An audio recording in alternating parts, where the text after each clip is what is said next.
সকলোকে এটি নতুন ক্লাছলৈকে স্বাগতম জনাইছো আমি এটা সিৰিজ লঞ্চ কৰিছিলো আৰু তাত আমি টপ 50 কুৱেশ্যন আসাম পুলিচত যিকেইটা কুৱেশ্যন অহাৰ সম্ভাৱনা খুব বেছি তো তেনেকুৱা ধৰণৰ কেইটামান কুৱেশ্যন আমি ডিসকাশন কৰি আছো তো আজিৰ ক্লাছটোত আমি এটা নতুন টপিক এটা কেইটামান কুৱেশ্যন ডিসকাশন কৰিবলৈ গৈ আছো সেইটো হৈছে এলচিএম আৰু এইচচিএফ বহুত বেছি ইম্পৰ্টেন্ট টপিক হয় যোনটো চেপ্টাৰৰ ভালোখিনি কুৱেশ্যন এক্সামত অহা দেখা যায় তো আজি আমি মেইনলি তাৰ কোনকেইটা কুৱেশ্যন সকলোতকৈ বেছি ইম্পৰ্টেন্ট এনেইতো ক'বলৈ গ'লে তাত বহুত কুৱেশ্যন আছে কিন্তু তাৰ ভিতৰতো সকলোতকৈ বেছি ইম্পৰ্টেন্ট কুৱেশ্যন কিবা আছে জানো সেই ইম্পৰ্টেন্ট কুৱেশ্যন কেইটা কথাহে আজি আমি আলোচনা কৰিম ওকে তো স্টাৰ্ট কৰিছো ক্লাছটো ইয়াতে একদম ষ্টাৰ্টিংত এলচিএম আৰু এইচচিএফ বুলি কোৱাৰ লগে লগে তাৰ আমি প্ৰথম বস্তু জানিব লগা যদি আছে চাবা দেই মই একদম বেসিক্সৰ পৰা স্টাৰ্ট কৰা নাই মই ইয়াতে অকল ইম্পৰ্টেন্ট কোনখিনি আছে বা কোনকেইটা মানে টপিকৰ বা কোনকেইটা বস্তু বেছিকৈ কুৱেশ্যন আহিব সেইখিনি কথাহে আলোচনা কৰিম আজি তো একদম ষ্টাৰ্টিংত তোমালোকে জানিব লাগিব এলচিএম ইনটু এইচচিএফ এই ফৰ্মুলাটোৰ কুৱেশ্যন বহুতখিনি আহা এক্সামত দেখা যায় ঠিক আছে এটা এলচিএম পূৰণ এইচচিএফ এই ফৰ্মুলাটোৰ কুৱেশ্যন বিলাক কেনেকুৱা ওকে তো যদি কুৱেশ্যনৰ কথা আলোচনা কৰা হয় তাত আমাৰ যোনটো ফৰ্মুলা আহিব এলচিএম ইনটু এইচচিএফ ইজ ইকুৱেল আহিব a ইনটু b ঠিক আছে ই এলচিএম আৰু পূৰণ এইচচিএফ সমান কি আহিব সংখ্যা দুটাৰ পূৰণফল এতিয়া এই ফৰ্মুলাটো কোনকেইটা ক্ষেত্ৰত ব্যৱহাৰ হ'ব সেইকেইটা ক্ষেত্ৰত ব্যৱহাৰ হ'ব যিকেইটা কুৱেশ্যনত আমাৰ মাত্ৰ দুটা সংখ্যা দিয়া থাকিব ইনটু a ইনটু b ইয়াৰে কুৱেশ্যনৰ ধৰণটো মই একেলগে কৈ দিওঁ ইয়াতে স্লাইডত বহুত কেইটা কুৱেশ্যন আছে আৰু প্ৰতিটো কুৱেশ্যনৰে কেইটামান কুৱেশ্যন মই নিশ্চয় কৈ দিওঁ আৰু কেইটামান কুৱেশ্যন তোমালোকে নিজৰ ফালৰ পৰা চেষ্টা কৰিবা প্ৰথমতে মই একদম কনসেপচুৱেলি কোনকেইটা কুৱেশ্যন তোমালোকে ভালদৰে চাব লাগে সেইখিনি কথা এক্সপ্লেইন কৰি দিওঁ ইয়াতে এই ফৰ্মুলাটো কেতিয়া ব্যৱহাৰ হ'ব এক্সামত কি কয় এক্সামত আমাক এটা সংখ্যা দি দিব সাপোজ আমাক কৈ দিলে এটা সংখ্যা 25 আৰু আন এটা সংখ্যা কিবা এটা আছে আমাক ক'লে দুটা সংখ্যাৰ চাবা দেই কুৱেশ্যনটো ভালদৰে শুনা দুটা সংখ্যাৰ লসাগু 100 আৰু সিহঁতৰ গসাউ হৈছে 5 দুটা সংখ্যাৰ লসাগু হৈছে 100 আৰু সিহঁতৰ গসাউ মই 5 নহয় ইয়াতে কৈ দিলো দুটা সংখ্যাৰ লসা আমাৰ কিমান কৰিলে ভাল হ'ব কৈ দিলো 20 ঠিক আছে 20 দুটা সংখ্যাৰ লসাগু হৈছে 100 দুটা সংখ্যাৰ এলচিএম দিয়া আছে 100 এইচচিএফ দিয়া আছে 20 আমাক ক'লে যদিহে এটা সংখ্যা 25 হয় তেতিয়াহ'লে আন সংখ্যাটো উলিওৱা ঠিক আছে আদাৰ নাম্বাৰ ফাইন্ড দ্য আদাৰ নাম্বাৰ আন সংখ্যাটো কি হ'ব তো এনেকুৱা ধৰণৰ কুৱেশ্যন যদি এক্সামত আহে এনেকুৱা ধৰণৰ কুৱেশ্যন যদি এৰাজ হয় তেতিয়াহ'লে আমি এই ফৰ্মুলাটো ইউজ কৰিব পাৰিম ইয়াতে যদি তোমালোকে মন কৰা আমি কি কৰিব লাগিব লসাগু পূৰণ গসাউ অৰ্থাৎ 100 ইনটু 20 আমি লিখিম 100 ইনটু 20 ইজ ইকুৱেল কি হ'ব সংখ্যা দুটাৰ পূৰণফল অৰ্থাৎ 25 ইনটু কুৱেশ্যন মাৰ্ক হল এটা 25 যদি এইটো কাট কৰো 4 বাৰ যাব দেন কুৱেশ্যন মাৰ্ক ইকুৱেল কিমান আহি গ'ল 20 4 গুণ 80 মানে আমাৰ যি দুটা সংখ্যাৰ কথা কৈছিলে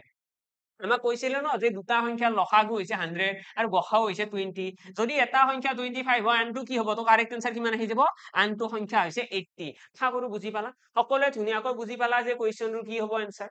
ঠিক আছে ওকে ইয়াতে কুৱেশ্যনটোত অকনমান ভুল হৈ আছে ইয়াতে গসাউ 20 নাহিবই গসাউ আমাৰ কিমান আহিব গসাউ আমি 5 দিব পাৰো ঠিক আছে 5ৰ বাহিৰে বেলেগ নহব বাৰু তো 5 যদি ইয়াতে গসাউ দি দিও তেতিয়াহ'লে আমাৰ আনসাৰ কি আহিব কাৰেক্ট আনসাৰটো অলপমান ইয়াতে কাৰেক্ট কৰি লোৱা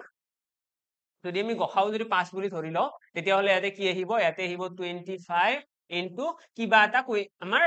সংখ্যা আৰু লগতে ইয়াতে কি হ'ব লসাগু পূৰণ গসাউ ইয়াতে যদি এইখিনি সিম্পলিফাই কৰো এইটো যাব 4 বাৰ দেন x ইকুৱেল আহি গ'ল 20 মানে আন সংখ্যাটো আমাৰ কি হৈ যাব 20 হৈ যাব আশা কৰো বুজি পালা সকলোৱে ধুনীয়াকৈ বুজি পালা যে এই ফৰ্মুলাটো বেস কুৱেশ্যন আহিলে কৰিব পাৰিম নে এতিয়া নিশ্চয় পাৰিম এতিয়া নেক্সট আমাৰ কি টাইপ অফ কুৱেশ্যন থাকিব নেক্সট হৈছে আমাৰ ৰেশিও বেসড কুৱেশ্যন কি হয় ৰেশিও এক্সামত আমাৰ ৰেশিওৰ লগত জড়িত কিছুমান কুৱেশ্যন আহা দেখা যায় যিকেইটা কুৱেশ্যন বহুত বেছি ইম্পৰ্টেন্ট আমাক এটা কুৱেশ্যনত এনেকৈ কৈ দিব যে তিনিটা সংখ্যাৰ অনুপাত 2 অনুপাত 5 অনুপাত 11 তিনিটা সংখ্যাৰ অনুপাত এইটো তিনিটা সংখ্যাৰ অনুপাত দিয়া আছে আৰু লগতে আমাক সিহঁতৰ গসাউটো দিয়া থাকিব এইচচিএফ কিমান এইচচিএফ টো আমাক দিয়া থাকিব সাপোজ ইয়াতে 10 কৈ দিলে এতিয়া ইয়াৰ পৰা আমাক কুৱেশ্যনত ক'ব যে সংখ্যা কেইটা উলিওৱা মনত ৰাখিবা যদি কুৱেশ্যন এটাত অনুপাত দিয়া আছে আৰু লগতে গসাউ দিয়া আছে অনুপাত আৰু গসাউ যদি দিয়া থাকে তাৰ পৰা সংখ্যা কেইটা উলিয়া সংখ্যা কেইটাৰ লসাগু উলিওৱা আমাৰ কাৰণে বহুত বেছি ইজি হৈ পৰে কেনেকৈ মনত ৰাখিবা যেতিয়া আমাক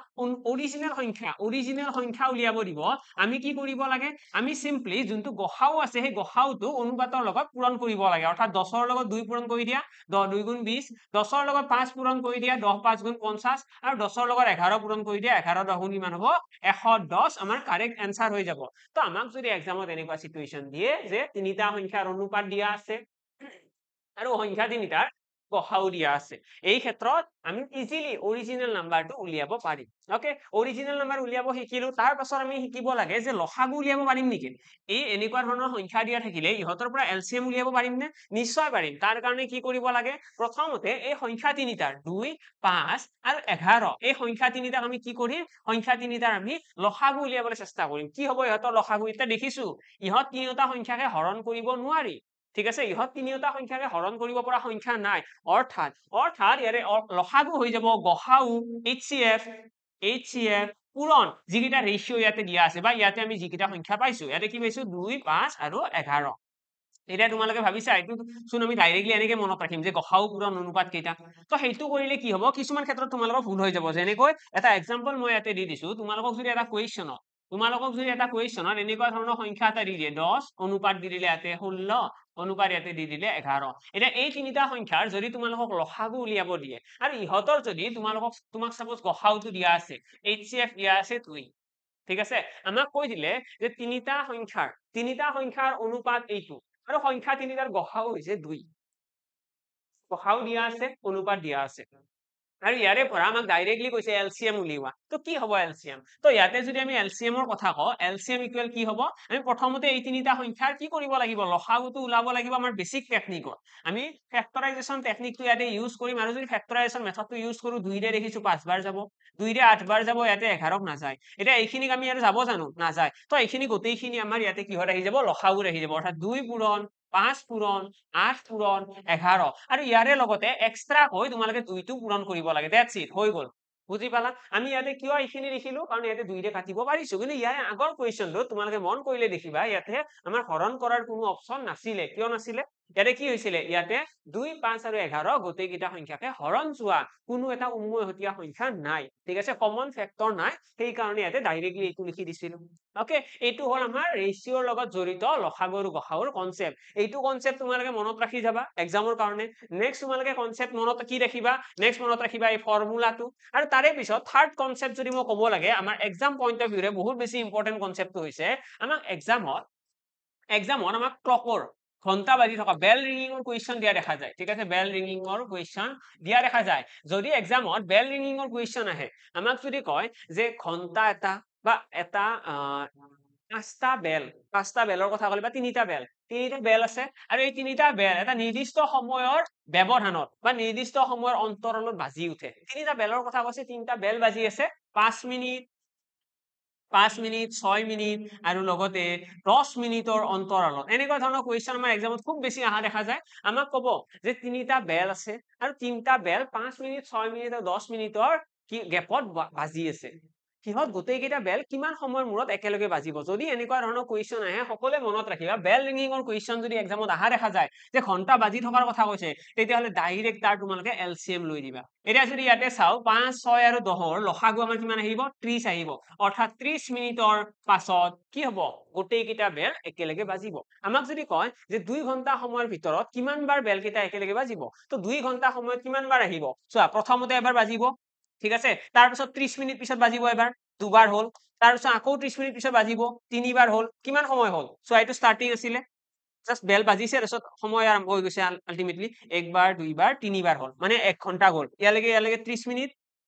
আৰু 30 মিনিট গল তাৰপিছত আৰু 30 মিনিট যাব ন আৰু 30 মিনিট গলে আৰু এবাৰ বাজিব 4 বাৰ আৰু এবাৰ বাজিব 5 বাৰ মানে আলটিমেটলি কিমান বাৰ বাজিল 1 2 3 4 5 বাৰ তো 2 ঘন্টা সময়ৰ অন্তৰালত কিমান বাৰ বাজিব টোটেল 5 বাৰ বেল বাজিব ঠিক আছে আমি এটা 5 বাৰ এনসাৰ দিম জানো চোৱা 2 ঘন্টা সময় বুলি ক'লে আমাৰ যোনটো একদম লাষ্টৰ মিনিট থাকিব সেইটো আমি কাউন্ট কৰিব লাগিব সেইটো কুৱেশ্যনৰ ওপৰত ডিপেন্ড কৰিব যদি আমাক লাষ্টৰটো কাউন্ট কৰিব নিদিয়ে তো কুৱেশ্যনটো ভালদৰে পঢ়িবা অবভিয়াছলি এনসাৰ আহিব কিন্তু মডেলটো মনত ৰাখিবা যে সদায় এলচিএম হে ল'ব লাগে যদি বেল ৰিঙিঙৰ কুৱেশ্যন আহে থাকিব মনত ওকে তো স্টাৰ্ট কৰিছো এতিয়া ডাইৰেক্টলি কুৱেশ্যনৰ থ্ৰুৰে এতিয়া এই কুৱেশ্যনটোত কি কৈছে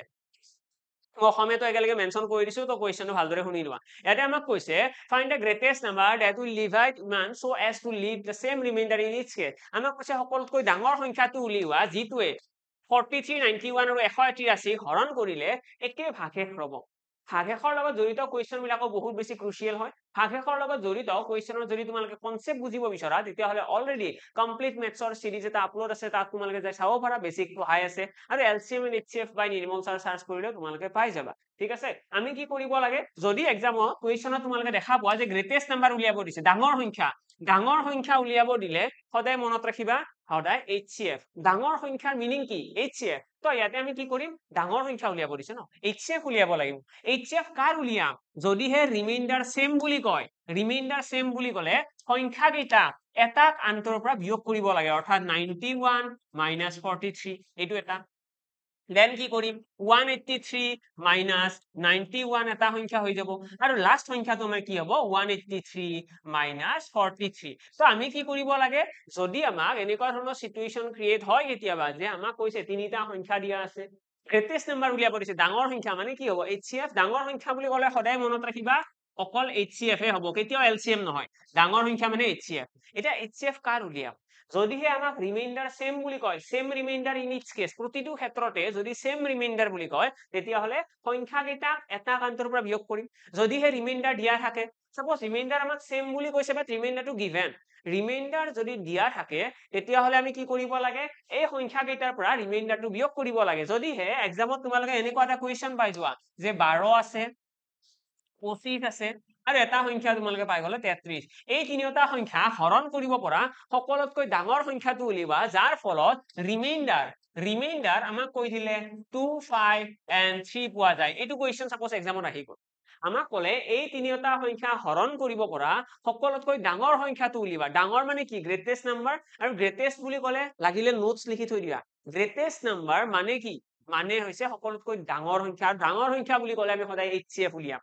ডাঙৰ সংখ্যা মানে HCF সৰু সংখ্যা মানে LCM লিখি থৈ দিবা চাগে তো ডাঙৰ সংখ্যা উলিয়াব দিছে মানে HCF এটা HCF কাৰ উলিয়াব লাগিব HCF তো তাৰ কাৰণে তোমালোকে চাবা যদি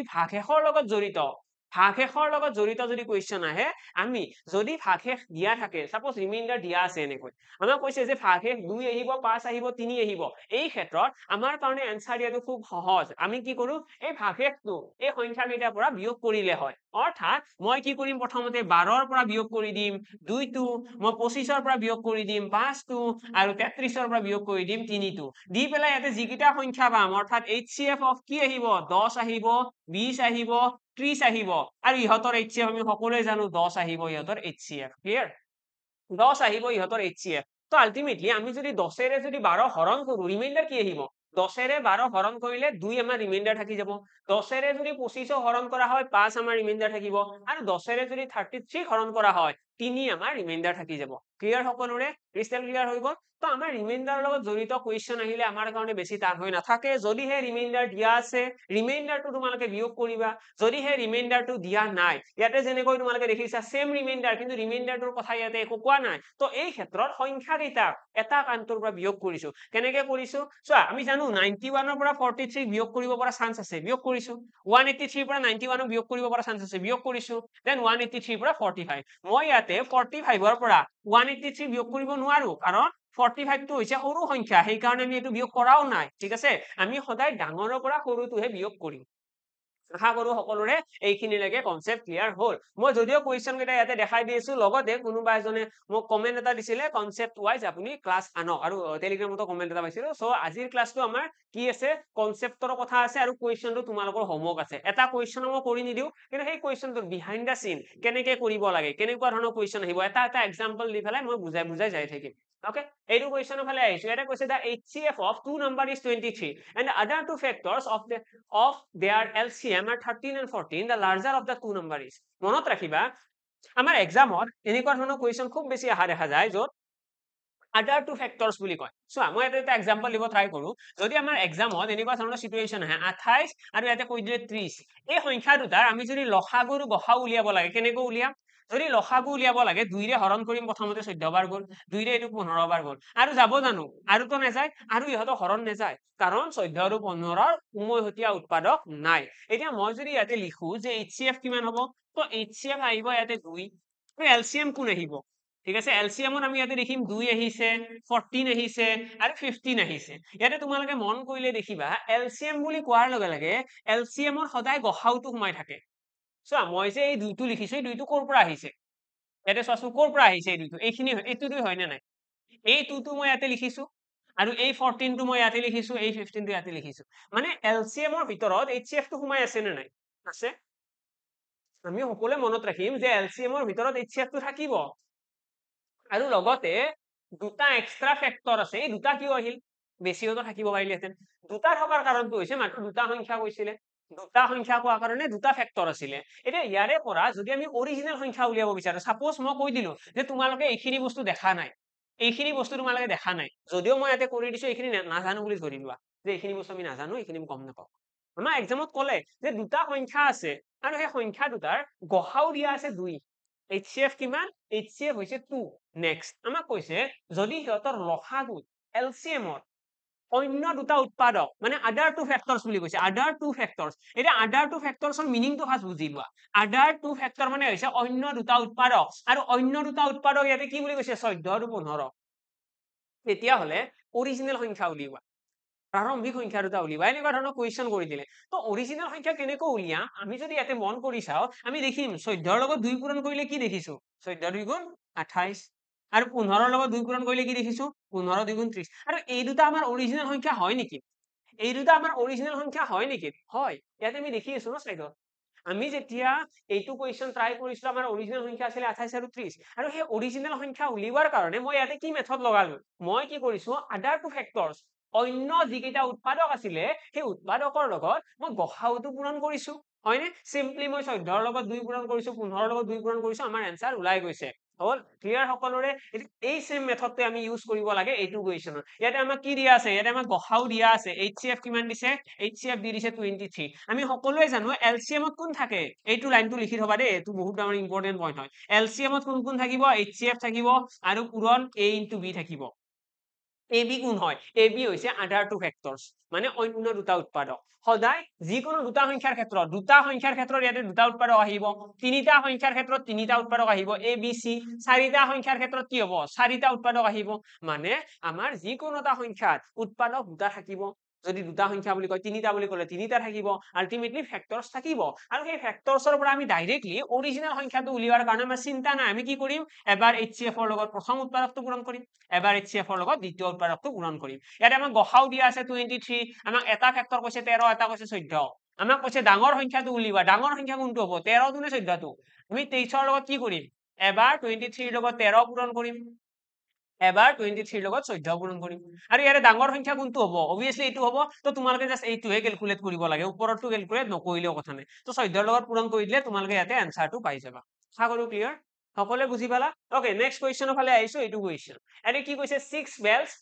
falling together। এইটো চোৱা, এই কুৱেশ্যনটো মই একদম সহজ সৰল ভাষাত কৈ দিছো। ইয়াতে যদি তোমালোকে ইংলিছতো কুৱেশ্যন আছে ন, বেল বুলি কৈছে নে নাই? ঘণ্টা বাজি আছে। ঘণ্টা বাজি থকাৰ যদি কুৱেশ্যন কয়, সদায় তোমালোকে LCM ল'ব লাগে, বেলেগ একো কনচেপ্ট নাই। চিম্পল। লসাগু লোৱা, লসাগু যিটো আহিছে সেইমান সময়ৰ মূৰত গোটেইকেইটা ঘণ্টা একেলগে বাজিব। That's it। ইয়াতকৈ বেছি মই দীঘলীয়া নকৰো এইটো কুৱেশ্যন, তোমালোকে চেষ্টা কৰিবা, নিশ্চয় এনসাৰ আহিব। নেক্সট কুৱেশ্যনৰ ফালে আহিছো। এইটো কুৱেশ্যন এনে কৈছে the greatest number of 4 digits which is divisible by 15,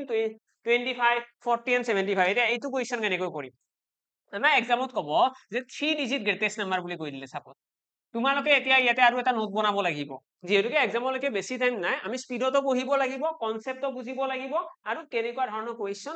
solve কেনেকৈ কৰে মেথডটো জানিব লাগিব। এতিয়া ইয়াতে মই ক'লো যদি এক্সামত তোমালোকে ডিজিট দেখা পোৱা যে তিনিটা অংকৰ ডাঙৰ সংখ্যা, তিনিটা অংকৰ সৰু সংখ্যা, ডাঙৰ সংখ্যা সৰু সংখ্যা, তিনিটা অংকৰ, এই যে অংক বোলা শব্দটো আছে ডিজিট, এই ডিজিট শব্দটো দেখিলে মনত ৰাখিবা সদায় LCM। যেনেকৈ ঘণ্টা বাজি থকা কুৱেশ্যনত সদায় লসাগু ল'ব লাগে, ঠিক তেনেদৰে ডিজিট বুলি ক'লেও সদায় LCM ল'ব লাগে। আমাৰ এক্সামত কৈ দিলে 15, 25, 15 আৰু 25 এই দুটা সংখ্যাৰে হৰণ কৰিব পৰা, এই দুটা সংখ্যাৰে হৰণ কৰিব পৰা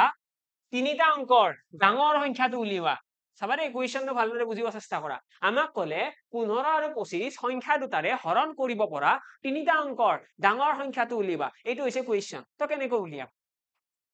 কিবা আইডিয়া আছে জানো কেনেকৈ উলিয়াম? তো আমি যদি এনেকুৱা কুৱেশ্যন ট্ৰাই কৰো যে তিনিটা অংকৰ ডাঙৰ সংখ্যাটো উলিয়াব দিছে, তো তিনিটা অংকৰ ডাঙৰ সংখ্যা উলিওৱাৰ আগত প্ৰথমতে আমাক কৈছে 15 আৰু 25 দুইটাৰে হৰণ যাব লাগিব ন। তো ইহঁত দুটাৰে হৰণ যোৱা সংখ্যা কোনটো? তাৰ কাৰণে আমি লসাগু ল'ব লাগিব। তো আমি 15 আৰু 25ৰ যেতিয়া লসাগু ল'ম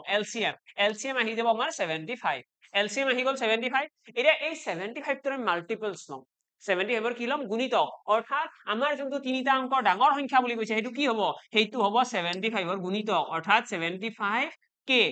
75 ৰ লগত যদি মই কিবা এটা সংখ্যা x এটা পূৰণ কৰো বা 75 ৰ লগত যদি মই a কিবা এটা সংখ্যা পূৰণ কৰো আৰু কৰি পেলাই যদি তিনিটা অংকৰ ডাঙৰ সংখ্যাটো পাইছো সেইটোৱে আমাৰ কি হৈ যাব কাৰেক্ট এনসাৰ হৈ যাব আশা কৰো বুজি পালা এটা কি পূৰণ কৰিম তাৰ কাৰণে তোমালোকে 75 ৰ মাল্টিপলছ বিলাক লোৱা 75 দুই গুণ কিমান হ'ব 75 দুই গুণ 150 তিনি গুণ কিবা এটা ওলাব কিন্তু তিনি গুণ আমাক নালাগে আমাক কি লাগে আমাক লাগে তিনিটা অংক ডাঙৰ তো মই 150 টোক ডাবল কৰি দিলে কথা নাই 300 300 সংখ্যাটো 75 যাব না নাই যাব 4 বাৰ যাব 75 4 গুণ 300 দেন 300 আৰু দুগুণ কৰি দিলো 600 হৈ গল 600 77 যাব না নাই যাব আমি এনেকে ডাবল ডাবল কৰিও যাব পাৰো ঠিক আছে এটা 600 যদি ডাবল কৰি দিও কি হ'ব 600 ডাবল কৰি দিলে 1200 হ'ব আমাক 1200 টো উলিয়াব দিছে জানো নাই দিয়া আমাক কৈছে তিনিটা অংকৰ ডাঙৰ সংখ্যাটো মানে এইটো আমাৰ এনসাৰ হ'ব নোৱাৰে আমি 600 এতিয়া কমকৈ বঢ়াব লাগিব মই কি কৰিলো 600 লগত 300 এটা বঢ়াই দিলো 900 কৰি দিলো ঠিক আছে 900 কৰি দিলো এতিয়া 900 সংখ্যাটো 77 হৰণ যাব নে নাই যাব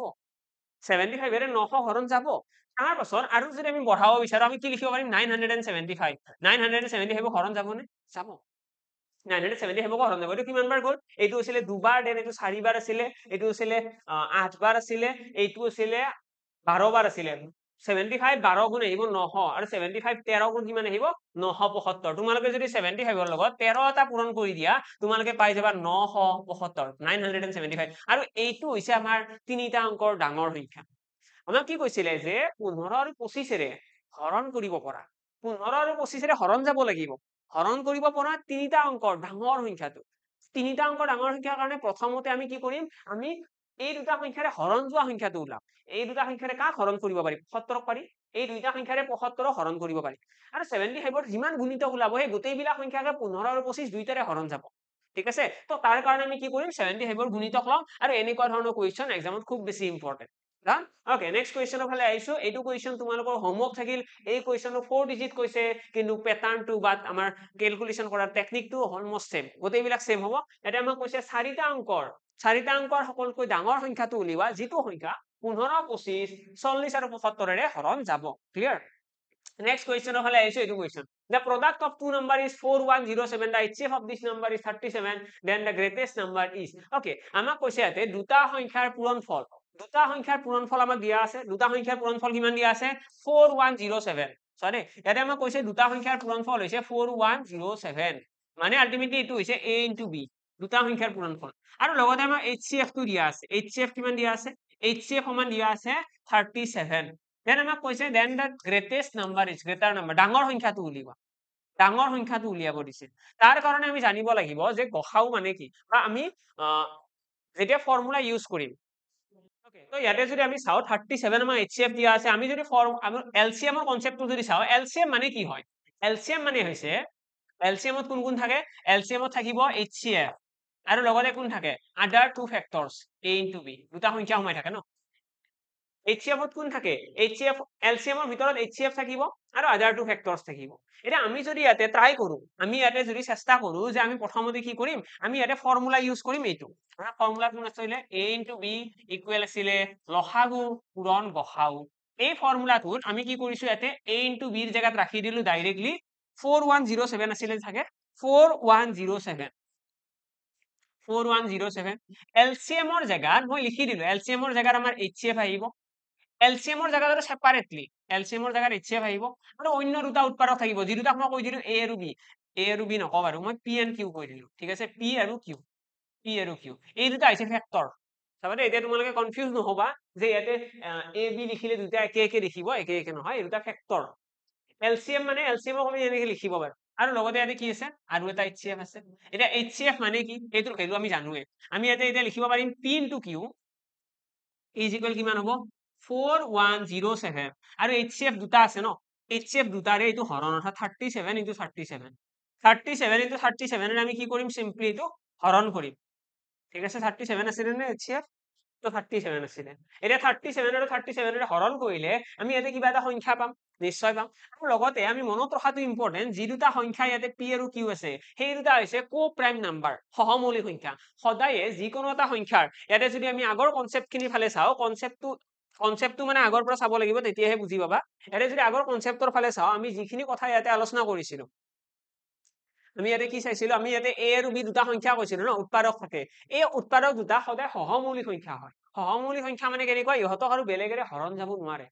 এই দুইটা সংখ্যাৰে উভয় এতিয়া ফেক্টৰছ থাকিব নোৱাৰে ঠিক আছে তো আমি কি কৰিব লাগে আমি সহমৌলিক সংখ্যা এযোৰ বিচাৰিব লাগে আমি ইয়াতে কি কৰিম আমি ইয়াতে প্ৰথমতে ইয়াতে এই দুটা হৰণ কৰি পেলাই এইটোৰ হৰণ ফলটো এনসাৰটো চাব লাগিব সেই এনসাৰটো আকৌ আমি দুটা সংখ্যা ভাঙিব লাগিব যি দুটা সংখ্যা সহমৌলিক সংখ্যা বুলি কোৱা হয় ঠিক আছে তো প্ৰথমতে তোমালোকে কি কৰিবা এইটো ভাঙি ল'বা দেন তুমি ভাঙা হোৱাৰ পিছত কি কৰিব লাগিব সেইটো আৰু এবাৰ ভাঙিব লাগিব যাতে সহমৌলিক সংখ্যা পাও তো আমি যদি ইয়াতে কাট কৰো আমি ইয়াতে কি দেখিম আমি ইয়াতে কাট কৰি পেলাই দেখিম 37 এৰ যদি তোমালোকে এইটো কাট কৰা তোমালোকে আহি যাব ইয়াতে 3 তোমালোকে ক্যালকুলেশনটো কৰি ল'ব পাৰিবা তো আমাৰ এনসাৰটো আহিব 3 এটা আমি দেখিলো দুটা সংখ্যাৰ পূৰণফল 3 দুটা সংখ্যাৰ পূৰণফল 3 হলে এটোক আমি দুটা সংখ্যা ভাঙিব পাৰিম নে নিশ্চয় পাৰিম কেনেকৈ ভাঙিম 1 into 3 মানে এটা সংখ্যাৰ ভ্যালু হ'ব p1 আৰু qৰ ভ্যালু হ'ব 3 এটা এইখিনি কি হয় এইবিলাক কি লিখি আছো মই তো এইবিলাক কি হয় জানানে এইটো এলসিএম ৰ জায়গাত লিখিছিলো তো মই এতিয়া লিখিব পাৰিম যে এলসিএম সমান হৈছে HCF পূৰণ p into q এইখিনিতো সকলোৱে জানা এটা h ৰ ভ্যালু কিমান h ৰ ভ্যালু হৈছে এটা 37 p ৰ ভ্যালু কিমান পাই গলো p ৰ ভ্যালু হৈছে 1 আৰু q ৰ ভ্যালু কিমান 3 আমি এটা গোটেইখিনি পালো নে নাই আমি চোৱা আমি HCF গম পাও আমি p গম পালো q গম পালো আলটিমেটলি আমি ইয়াৰে পৰা আমি ডাঙৰ সংখ্যাটো উলিয়াব নোৱাৰিম জানো গৰ কনসেপ্টটো অকনমান আগতে কথা পাতিছিলো আমি কি কৰিম 37 ৰ লগত 1 এবাৰ পূৰণ কৰিম এটা সংখ্যা পাই যাম এটা সংখ্যা আহি গল 37 আৰু আনটো সংখ্যা কিমান হ'ব 37 into 3 111 আহিব চাগে আহিব নে 30 3 গুণ 90 7 3 গুণ 21 আহিব তো আমাৰ এটা সংখ্যা আহি গল 111 10 লিখি দিলো ন 111 আৰু এটা সংখ্যা আহি গল 37 ডাঙৰ সংখ্যাটো কি হল 111 ডাইৰেক্টলি আনসাৰটো ওলা তো কোৱেশ্চনটো ক্ৰিটিকেল আছিলে ঠিক আছে কোৱেশ্চনটো ক্ৰিটিকেল আছিলে যদি কৰিব পাৰিছা খুব ভাল কথা যদি তোমালোকে আৰু ডেপথত পঢ়িব বিচৰা মই সকলোকে এটা কথা কওঁ অলৰেডি আপলোডেড আছে কমপ্লিট মেথছৰ তোমালোকে যোনটো এলসিএম এণ্ড এইচচিএফ চেপ্টাৰ আছে সেইটো এবাৰ চাই লোৱা বা এলসিএম এণ্ড এইচচিএফ বা নিৰ্মল ছাৰ সাৰ্চ কৰা যিটো প্লেলিষ্ট বনোৱা আছে লাইফত আৰু এলসিএম আৰু এইচচিএফ তোমালোকৰ কুৱেশ্চন মাইণ্ডত নাহে ঠিক আছে তো এক্সকিউজ নিদিবা যে এইটো ক্লাছত বুজি পোৱা নাই তোমালোকে এবাৰ চাব লাগিব যোনটো ক্লাছত অলৰেডি বেসিক্সৰ পৰা কৰোৱা আছে সেইটো ক্লাছত চোৱা এবাৰ অলৰেডি কৰোৱা আছে এভেইলেবল আছে ইউটিউবত আছে এপত অলৰেডি আছে এপত যদি তোমালোকে সাবস্ক্ৰিপশন লোৱা ষ্টুডেন্ট তোমালোকে অলৰেডি এপত পায়ে গৈছা ইয়াৰে গোটেইখিনি বেসিক্স কথা আমি আলোচনা কৰিছিলো এবাৰ তোমালোকে এপ ভিজিট কৰা এপত গৈ পেলাই যিটো বেসিক্সৰ ক্লাছ আছিল সেইটো এবাৰ চোৱা তেতিয়া হলে নিশ্চয় তোমালোকৰ ডাইৰেক্টলি আনসাৰ ওলাব নেক্সট কোৱেশ্চনৰ ফালে আহিছো কি আছে এইটো কোৱেশ্চনৰ ফালে আহিছো এইটো কোৱেশ্চন তোমালোকে দেখি পেলাই গম পাইছা চাগে এটা আমাক তিনিটা সংখ্যাৰ অনুপাত দিয়া আছে আৰু সিহঁতৰ আমাক এলসিএম টো দিয়া আছে আমাক কি উলিয়াব দিছে HCF আমি সকলোৱে জানো যে এলসিএম মানে কি এলসিএম মানে হৈছে HCF আৰু অনুপাত কেইটাৰ পূৰণফল ইয়াতে অনুপাত কোনি কোনি আছে 3 4 আৰু 5 তো হৈ গল তো এলসিএম ইয়াতে আছে 2400 তো আমাৰ ইনস্ট্যান্টলি ইয়াতে আনসাৰটো ওলাই আহিব 5 4 গুণ 20 20 3 গুণ কিমান 60 তো HCF পূৰণ 60 0 0 কাট হৈ গল 6 ৰে কাটি দিয়া HCF কিমান আহিব 40 তো লগে লগে আনসাৰটো ওলাই আহিল হয়নি তো এই লাইনটো যদি তোমালোকে মনত ৰাখা তেতিয়া হলে এইটো উলিওৱাটো খুব সহজ আদাৰৱাইজ বহুত টান কোৱেশ্চন এইটো ওকে তো নেক্সট আমাৰ কি আহিব নেক্সট এইটো এটা কোৱেশ্চন যত আমাক জিসিডি মানেও আমাৰ জিসিডি নালাগে বাৰু তোমালোকে HCF বুলি লেখা একেই মিনিং বুজাই তো HCF গ্ৰেটেষ্ট কমন ডিভিজিবল বুলি কয় বাৰু HCF তো HCF টো আমাক উলিয়াব দিছে ইয়াতে ৰেশিও যদি অনুপাত আহে সৰি দশমিকৰ কোৱেশ্চনৰ ক্ষেত্ৰত যদি আমি ৰেশিও উলিয়াব বিচাৰো আমাৰ প্ৰথম এপ্ৰচ কি আছিল মই গোটেইকেইটা স্টেপ এবাৰ দেখাই দিছো স্টেপ 1 আমি এইটো দশমিকৰ পৰা ভগ্নাংশলৈকে কনভাৰ্ট কৰিব লাগে অৰ্থাৎ আমি 108 ডিভাইডেড বাই 10 লিখিম নে 100 দুটা দশমিকৰ পিছত দুটা অংক আছে দুটা শূন্য লগাইছো ইয়াতে 0.36 আছে এইটো 36 বাই 100 লিখি দিম দেন আমাৰ 0.9 আছে এইটো আমি কি লিখিম 0.9 টো 9 ডিভাইডেড বাই 10 লিখি দিম আমাৰ প্ৰথম কামটো হৈছে যদি আমি ডেসিমেলৰ পৰা যদি লসাগু বা গসাউ উলিয়াব লাগে আমি ডেসিমেলৰ পৰা ভগ্নাংশলৈকে কনভাৰ্ট কৰিব লাগে সেকেন্ড স্টেপ 2 নম্বৰ স্টেপত আমি ইহঁতৰ ডিনোমিনেটৰ সেম বনাব লাগে মানে ইয়াতে 100 আছে ইয়াতেও 100 থাকিব লাগিব তো কেনেকৈ সেম বনাম ইয়াতে মই লিখিলো 108 আছে ডিভাইডেড বাই 100 ইয়াতে মই কি লিখিলো 36 আছে ডিভাইডেড বাই 100 ইহঁত দুটাটো সেম আছে ন 100 100 কিন্তু ইয়াতে কি আছে ইয়াতে আছে 9 ডিভাইডেড বাই 10 তো কেনেকৈ সেম বনাম তো ইয়াতে এটা 0 লগাই দিলো হৈ গল সেম হয় না নাই ইয়াতে দুটা শূন্য আছে ইয়াতে দুটা শূন্য কৰি দিলো যেহেতুকে তলত এটা শূন্য নতুনকৈ লগাইছো ওপৰত এটা শূন্য লগাই দিয়া কাম খতম আমি প্ৰথম স্টেপত কি কৰো ভগ্নাংশলৈকে কনভাৰ্ট কৰো সেকেন্ড স্টেপত আমি গোটেইকেইটা ডিনোমিনেটৰ সেম বনাম হৰকেইটা সমান বনাম আৰু থাৰ্ড স্টেপত আমাক যদি গসাউ উলিয়াব দিয়ে তোমালোকে কি কৰিবা ইয়াৰে ওপৰৰ সংখ্যাকেইটাৰ গসাউ লৈ দিবা গসাউ উলিয়াব দিলে ওপৰৰ সংখ্যাকেইটাৰ গসাউ আৰু তলৰ সংখ্যাকেইটাৰ লসাগু যদি তোমালোকক গসাউ উলিয়াব নিদি পেলাই এলচিএম উলিয়াব দিয়ে লসাগু উলিয়াব দিলে ওপৰৰ সংখ্যাকেইটাৰ লসাগু তলৰ সংখ্যাকেইটাৰ গসাউ দ্যাটছ ইট এইখিনিয়ে কাম তো ইয়াতে আমাক যেহেতু গসাউ উলিয়াব দিছে আমি কি কৰিম আমি ইয়াতে ওপৰৰ সংখ্যাকেইটাৰ গসাউ উলাই দিম অৰ্থাৎ HCF of 108 36 and 90 আৰু লগতে তলত কি আহিব এলচিএম আৰু তলত তোমালোকে এলচিএম নললেও কথা নাই যদিহে তোমালোকে এইটো মেথড ফলো কৰা মই যেটো শিকাই আছো তেতিয়ালে তলত যেটো সংখ্যা আছে সেইটোৱে লিখি দিলে কাম খতম এটা এইখিনি সলভ কৰিলে আমি কি দেখিম তলৰ আছে 100 ওপৰৰ এইকেইটা সংখ্যাৰ লসাগু কিমান আহিব 12 ৰে যাব নেকি 12 ৰে নাযায় গটেইকেইটা তাৰপিছত তোমাৰ কিহেৰে যাব তেতিয়া হলে 6 ৰে যাব 6 ৰে যাব 6 ৰে যাব 6 তো 6 আহিব চাগে মোস্ট প্ৰবাবলি তোমালোকে এবাৰ ক্যালকুলেট কৰি লবা দেই সকলোৱে 6 by 100 0.06 আহিব ঠিক আছে 0.06 আমাৰ কাৰেক্ট आंसर আহিব তো 6 এবাৰ ক্যালকুলেট কৰি লবা সকলোৱে যদি কিবা বেলেগ আহে ক'ব লগা নাই এটো ক্যালকুলেট কৰি লবা এবাৰ নিশ্চয় आंसर আহিব নেক্সট কোৱেশ্চনৰ ফালে আহিছো এটো কোৱেশ্চন ইয়াতে যদি তোমালোকে চোৱা ইয়াতে কৈছে সাৰ্কুলাৰ ডিসটেন্স এটা এইটো কোৱেশ্চন তোমালোকে এবাৰ ভালদৰে পঢ়ি লোৱা মই কোৱেশ্চনৰ চিনাকি দিবলৈ ট্ৰাই কৰিলো এক্সামৰ এক মুহূৰ্তত এইটো কোৱেশ্চনত কৈছে ABC start at the same time মানে এইটোৰ মডেলটো বুজাই আছো আমাৰ এক্সামত যদি এনেকুৱা এটা কোৱেশ্চন দিয়ে যত এটা সাৰ্কুলাৰ পাথৰ কথা কৈছে বা এজন মানুহে ঘুৰণীয়া ফিল্ড এখনৰ চাৰিওফালে দৌৰি আছে দুজন লৰাই কি কৰি আছে এখন ঘুৰণীয়া ফিল্ডত দৌৰি আছে ক্লিয়াৰ এই লৰা দুজনৰ এজনৰ স্পিড এজনে কি কৰে 5 মিনিটত এটা ৰাউন্ড কমপ্লিট কৰে 5 মিনিটত এটা ৰাউন্ড কমপ্লিট কৰে আৰু আনজন লৰাই কি কৰে 6 মিনিটত এটা ৰাউন্ড কমপ্লিট কৰে এজনে 5 মিনিটত এপাক দৌৰিব পাৰে আৰু আন এজন লৰাই 6 মিনিটত এপাক দৌৰিব পাৰে আমাক যদি কোৱেশ্চন কৰে যে ইহত লৰাজনে যদি একেটা জায়গাৰ পৰা দৌৰা আৰম্ভ কৰিছিল সাপোজ এনেকে থিয় দি আছে এটা জায়গাৰ পৰা দৌৰা আৰম্ভ কৰিছিল তেতিয়া হলে কিমান সময়ৰ পাছত সিহতে আকৌ এটা জায়গাত লগ হ'ব ঠিক আছে কিমান সময়ৰ পিছত সিহতে মানে একেলগে লগ হ'ব আৰু এটো কোৱেশ্চন কৰে যদি এনেকুৱা সাৰ্কুলাৰ ফিল্ডত দৌৰি থকাৰ কোৱেশ্চন দিয়ে ডাইৰেক্টলি মনত ৰাখিবা এলসিএম উলিয়াব লাগে এটা এলসিএম কাৰ উলাম 5 আৰু 6 দ্যাটস ইট তো 30 আহি যাব आंसर 30 মিনিট মানে 30 মিনিট যদি সিহতে দৌৰে 30 মিনিট দৌৰিলেহে সিহত আৰু একেলগে লগ হ'ব আদাৰৱাইজ লগ নহয় বুজি পালা এজনে 5 মিনিটত দৌৰি শেষ কৰে এজনে 6 মিনিটত 30 মিনিট সিহতে দৌৰিব লাগিব তেতিয়া কি হ'ব তেতিয়া ইহত দুয়োজন পুৰা একেটা জায়গাতে এনেকে টাচ কৰিব লগ হ'ব পুৰা ক্লিয়াৰ ওকে নেক্সট কোৱেশ্চনৰ ফালে আইছো এটা ইয়াতে যোনটো কোৱেশ্চন মই এটা এৰিলো স্কিপ কৰিলো এইটো কোৱেশ্চন হৈছে সেম টাইপৰ কোৱেশ্চন এটা A completes a round in 1 second B A complete কৰে ইমান সেকেন্ডত and C completes in ইমান সেকেন্ড তিনিটা সেকেন্ড টাইম দিয়া আছে তোমালোকে এই তিনিটাৰ কি কৰিব লাগিব সিম্পলি এলসিএম লৈ দিয়া তোমালোকৰ आंसर আহি যাব লসাগু লৈ দিয়া লগে লগে आंसर আহি যাব হা নেক্সট কোৱেশ্চনৰ ফালে আইছো এইটো কোৱেশ্চন এটা আমাক কি দিয়া আছে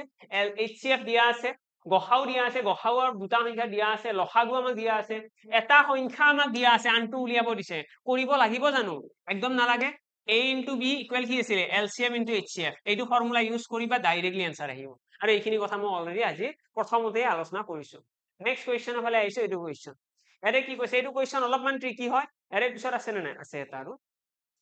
ওকে তো আমি যদি চাও এইটো কোৱেশ্চন অকনমান ট্ৰিকি হয় ঠিক আছে এইটো কোৱেশ্চন আমি অকনমান ভালদৰে পঢ়িব লাগিব এটা যদি কোৱেশ্চনটো চোৱা যায় এটা কৈছে what will be the least number which when double will be exactly divisible by 2 আমাক তিনিটা সংখ্যা দিয়া আছে মই জাস্ট এক্সাম্পল দিবলৈ ট্ৰাই কৰো আমাক কৈছে যে 15 আৰু 20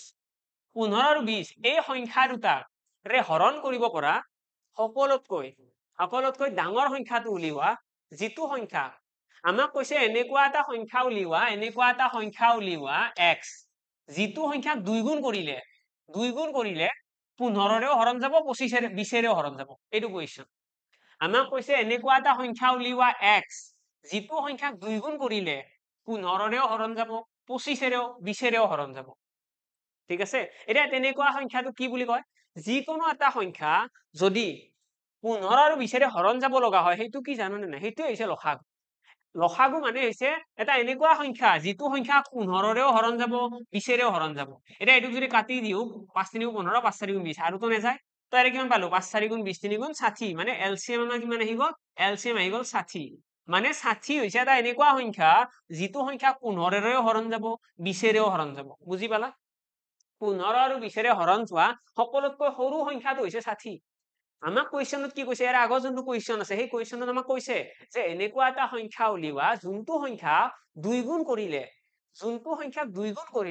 15 আৰু 20 ৰে হৰণ যোৱা সকলোতকৈ সৰু সংখ্যাটো উৎপন্ন কৰে বুজি পালা আমাক লসাগুটো ডাইৰেক্টলি উলিয়াব দিয়া নাই আমাক কৈছে এটা এনেকুৱা সংখ্যা উলিওৱা যেটো সংখ্যা 2 গুণ কৰিলেহে লসাগুটোৰ সমান হ'ব বুজি পালানে এইখিনি কথা জাষ্ট অলপমান ঘূৰাই পেলাই কৈছে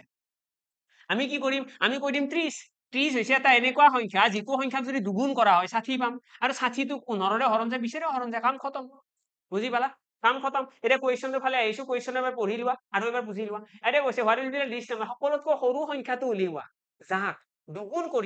যাক দুগুণ কৰিলে এই গোটেইকেইটা সংখ্যাৰে হৰণ যায় আমাক সেইটো কৈছে এতিয়া যদি মই এইটো কুৱেশ্যন যদি সেম ভাষাত ক'ব লাগে তোমালোকে লিখিও ল'ব পাৰা সকলোতকৈ সৰু সংখ্যাটো উলিওৱা যাক দুগুণ কৰিলে 15 আৰু 20 দুইটা সংখ্যাৰে হৰণ যায় কুৱেশ্যন বুজি পালা সকলোতকৈ সৰু সংখ্যাটো উলিওৱা যাক দুগুণ কৰিলে 15 আৰু 20 দুইটাৰে হৰণ যায় তো আমি যেতিয়া দুগুণ কৰিব লগা কথা আহিব আমি প্ৰথমতে এলচিএম ওলাই লম আৰু এলচিএম টোৰ আধা 30 এতিয়া 30ক যদি দুগুণ কৰো 60 পাম আৰু 60ক 15ৰে হৰণ যাব 20ৰে হৰণ যাব কাম খতম ওকে নেক্সট এইটো কুৱেশ্যন তোমালোকৰ হৈ গল এইটো কুৱেশ্যন তোমালোকে এটা ট্ৰাই কৰিব পাৰিবা নিশ্চয় আনসাৰ আহিব নেক্সট কুৱেশ্যনৰ ফালে আহিছো এইটো কুৱেশ্যন এতিয়া এইটো কুৱেশ্যন তোমালোকে লগতে মনত ৰাখিব লাগে যদি মেজাৰমেন্টৰ কুৱেশ্যন আহে কিবা জুখিব দিয়া কুৱেশ্যন আহে ইয়াতে কি কৈছে the greatest possible length which can be used to measure exactly the length 7 metre 3 metre 85 second আৰু 12 মিটাৰ 95 সেন্টিমিটাৰ তো আমাক যদি কয় যে লেন্থ কিবা জুখিব লাগে যিকোনো বস্তু কিবা লেন্থ জুখিব লাগে কিবা এটা বস্তুৰ ওজন জুখিব লাগে তেনেকুৱা ধৰণৰ যদি কিবা কুৱেশ্যন আহে তেতিয়াহ'লে মই ডাইৰেক্টলি কৈ থৈ দিলো তোমালোকে HCF ল'বা দ্যাটছ ইট এইটো লিখি ৰাখিবা যে এনেকুৱা ওজন জোখা কিবা কুৱেশ্যন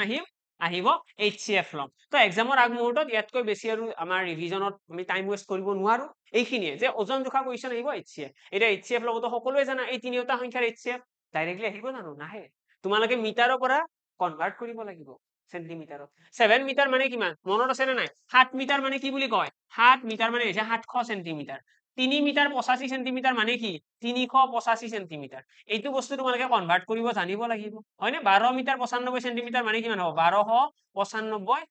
সেন্টিমিটাৰ এতিয়া এই যিকেইটা সংখ্যা পালো 700 মিটাৰ 385 1295 ইহঁতৰ তোমালোকে HCF টো লৈ দিয়া সেইটোৱে তোমালোকৰ কাৰেক্ট এনসাৰ হৈ যাব যদিহে তোমালোকক এক্সামত ওজনৰ ৰিলেটেড মেজাৰমেন্ট বুলি কওঁ মই মেজাৰমেন্টৰ ৰিলেটেড যদি কিবা কুৱেশ্যন দিয়ে ইয়াতে মেজাৰমেন্ট শব্দটো আছে মেজাৰ তো মেজাৰমেন্টৰ ৰিলেটেড কিবা কুৱেশ্যন দিলে আমি সিম্পলি কি কৰিব লাগে HCF ল'ব লাগে আশা কৰো সকলোৰে ভালেই লাগিল ক্লাসটো অকনমান স্পিডত গৈছে যদি তোমালোকে বিচৰা অকনমান স্পিডটো কমাও ল'ব পাৰা যদি কোনোবাই ডেফটত যদি অকনমান বেসিক্স নাই তোমালোকে কমপ্লিট মেথছৰ সিৰিজটো ফলো কৰিব পাৰা বাকি যিসকলে অলৰেডি প্ৰিপাৰেচন কৰি আছা ধৰি লোৱা এনেকুৱা হ'ব পাৰে তোমালোকে এইটো কুৱেশ্যন কিবা বেলেগ মেথডত কৰি আছা ইয়াৰে কোনোবা আগৰ কুৱেশ্যন এটা বেলেগ মেথডত কৰি আছা মেথড চেঞ্জ কৰিব লগা নাই জাস্ট আজিৰ ক্লাসটোৰ মেইন মটো আছিলে আমি যিকেইটা কুৱেশ্যন ইয়াতে কৰিলো সেই গোটেইকেইটা কুৱেশ্যন ইম্পৰ্টেন্ট এইকেইটা কুৱেশ্যন যদি তুমি চাই গৈছা তেতিয়াহ'লে তোমালোকে আসাম পুলিচৰ যোনটো এক্সাম দিবলৈ গৈ আছা তাত তোমালোকৰ একো চিন্তা নাথাকে ওকে লগ পাম সকলোকে এটি নতুন ক্লাছত thank you and bye by